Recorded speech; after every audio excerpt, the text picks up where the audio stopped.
Now I know that I'm well behind the curve on this one. I think I'm almost like 2 months after the fact. Sorry, I've had some stuff going on. Don't worry, I'm back. I'm here to review the Red Hot Chili Peppers' brand new album from 2 months ago, Unlimited Love. I'm actually really excited about this because the Chili Peppers are the reason that I'm a bass player today. I was probably, 13, 14 years old.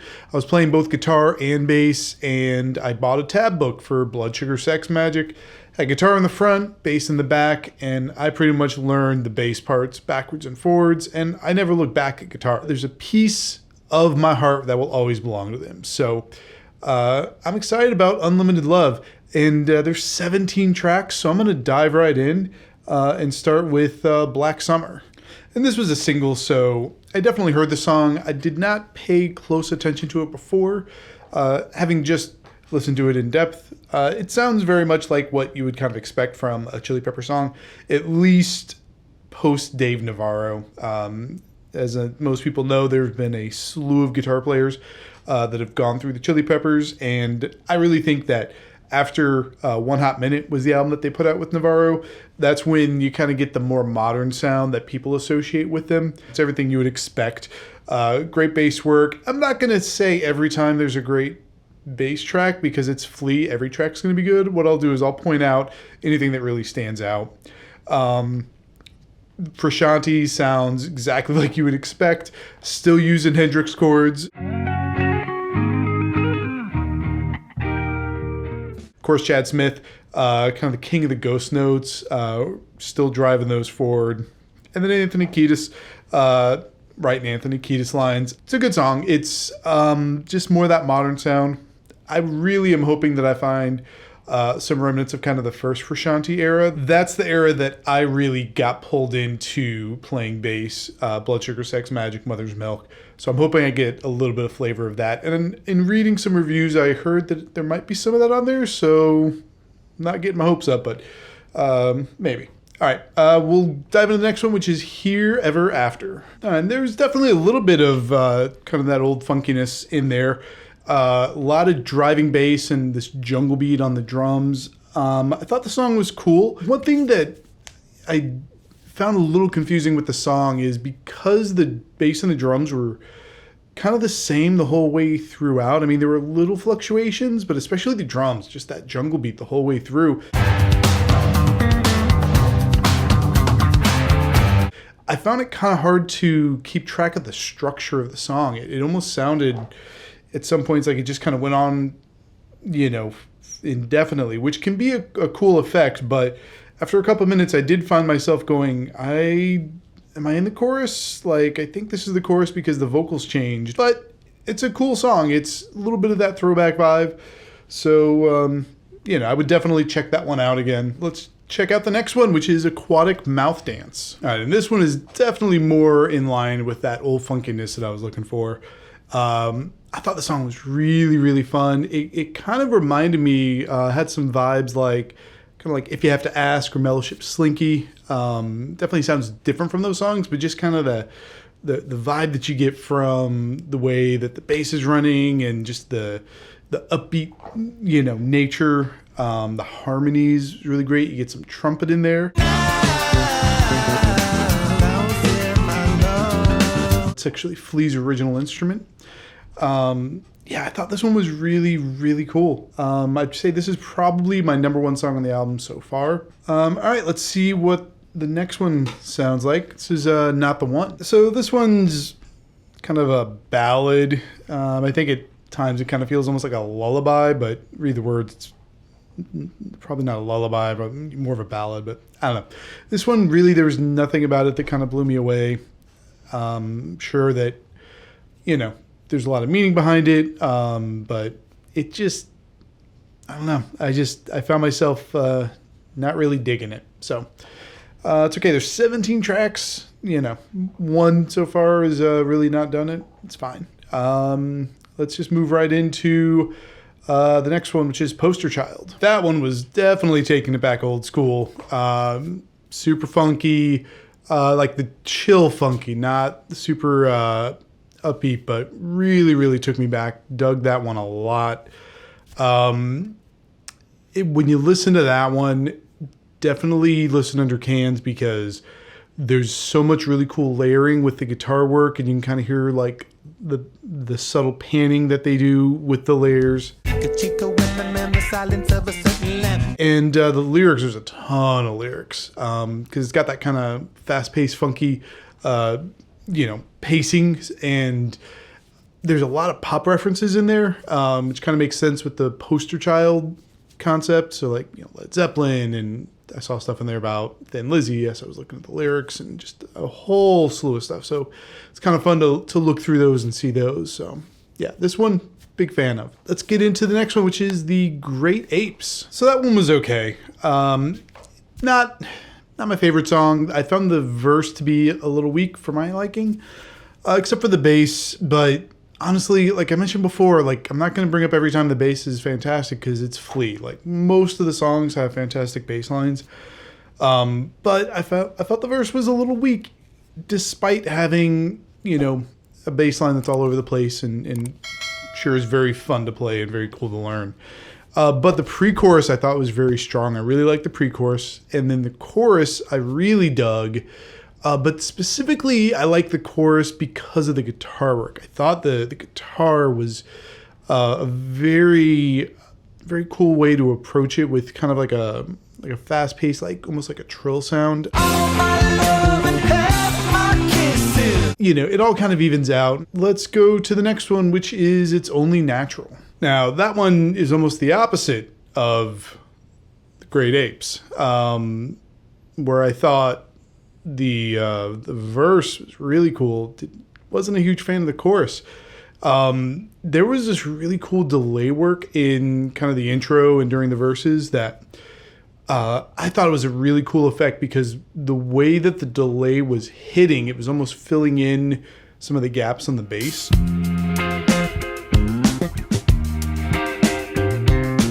I liked every part of the song except for the chorus, which, I don't know, I just found to be kind of cliche, uninspired. Like, I felt if the chorus was stronger, the song would just be one of my top. But it's definitely got some of my top parts on it, that's for sure. But, all right, let's get to the next one, which is She's a Lover. So I dug that song. I thought it was real groovy. Kind of more of a chill jam, still with some fast-paced moments though, mostly driven by the vocals. Yeah, I thought it was really cool. The thing to look on this song is in the chorus, Flea does a lot of double stop work, which is hitting two strings at the same time. I will be a Tory beast. Yeah, that was a fun one. Let's get right into the next one. These Are the Ways. And it looks like this is another single that they put out. Well, at least I assume there's a music video that goes with it. I'll be honest, like this song, I felt the music was kind of all over the place. It was almost like an identity crisis. There was parts of it that were really like slow and chill. I mean, almost too slow, almost like kind of dragging. And then there's other parts that are really fast-paced and kind of spastic. They tried to put in builds to transition between the two, but I don't know, just it wasn't doing it for me. Honestly, I'm a little surprised that they picked that one as a single and to make a video. I didn't think it was a strong song. We got a bunch more songs to go through, so let's see if I'm a fan of the next one, Whatchu Thinkin. That was a fun, groovy song. I for the most part dug that. There was actually a lot that I enjoyed about the song from the instruments. I thought the guitar work was really cool, especially in the chorus. The drums were very cool. And the nice thing is that they were kind of highlighted about halfway through the song, kind of drops out, and you could really hear the bass drum work that Chad Smith is doing. This broken native entity dreaming clean up on the scent. It's just very subtle, but very cool. I dig the simple intricacies, best way I can probably put it, that he puts into the part. And towards the end, Flea's doing some really cool arpeggio work on the bass. So there's a lot to like about that song. Let's see if there's anything to like about the next one, Bastards of Light. So not feeling that one. It kind of had this like 80s vibe throughout. Like had this like synth going, which I just wasn't really into. Yeah, just this sound of it wasn't doing it for me. And then there was some stuff that was just kind of random. Like the bridge felt like it was kind of all over the place. Like kind of came out of nowhere. At the end, there was more delay work. And this time I was not a fan of the delay work at all. It was almost distracting the way that they kind of did it. Yeah, I just wasn't a fan of this one. That's okay. Maybe, just maybe, I'll be a fan of the next one, White Braids and Pillow Chair. I dug that song. I thought it was really cool. There's something kind of nice about the subdued nature of that song, especially with the bass. And I get, it's kind of a weird thing to say, but the pulling back of the bass a little bit, especially when you've got an album filled with so many walks and just all over the place. It's Flea. It's what you want. It's what you expect. But to kind of have it pulled back, it's kind of nice. Sometimes the magic in a bass line is what you don't play, not what you play.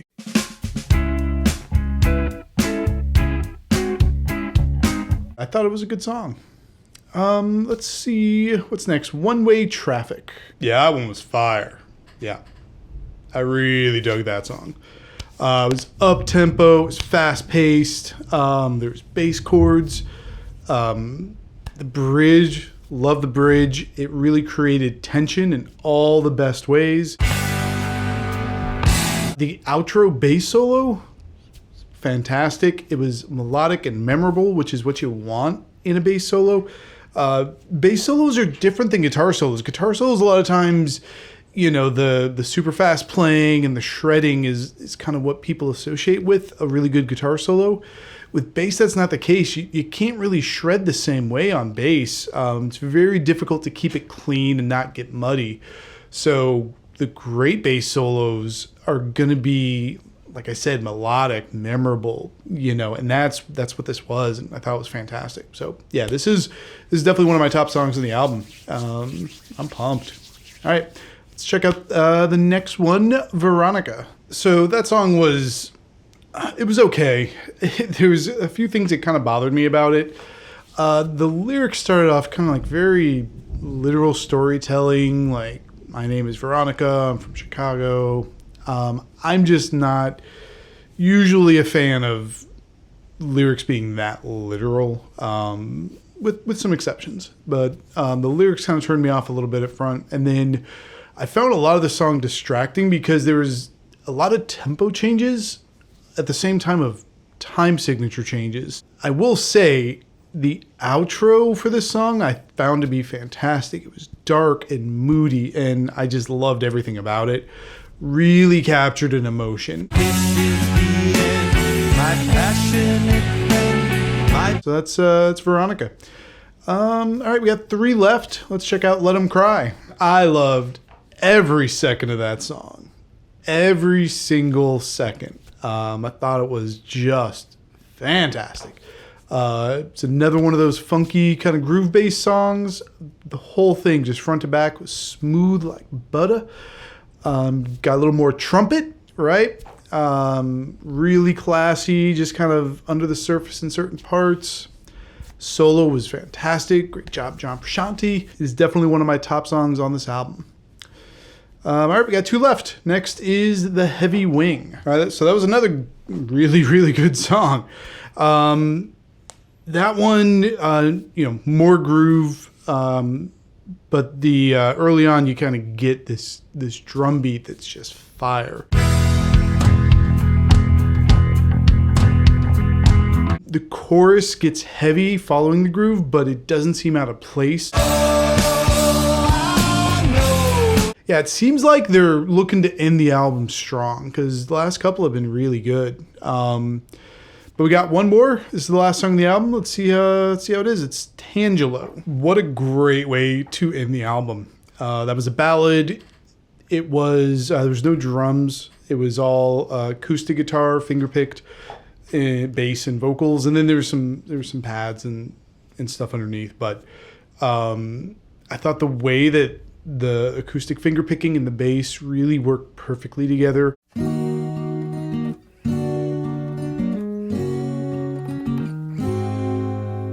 really, really good stuff. That was just a great ending to the album. So in terms of the album as overall, I mean, I think the album overall is really good. There are a few songs that I wasn't a fan of, especially Not the One and These Are the Ways. But there was a lot of songs that I really liked. I like how they ended the album strong. I gotta say, I think if they would have trimmed down the song list a little bit, I mean, 17 songs, and I mean, I'd say if they got it down to like 12 to 14, I think this would really be a stellar album. That being said, still a great album, still tons of really good music on here, so definitely check it out. Make sure that you, let me know what you think. Am I off the mark? You like what I have to say? Drop the comments. Make sure you like. Also, subscribe. Also, make sure to check out my affiliate links. If you're curious what kind of equipment I'm using and some of my video gear, some of my music gear, stuff like that. You keep making beautiful music, and I'll see you in the next one.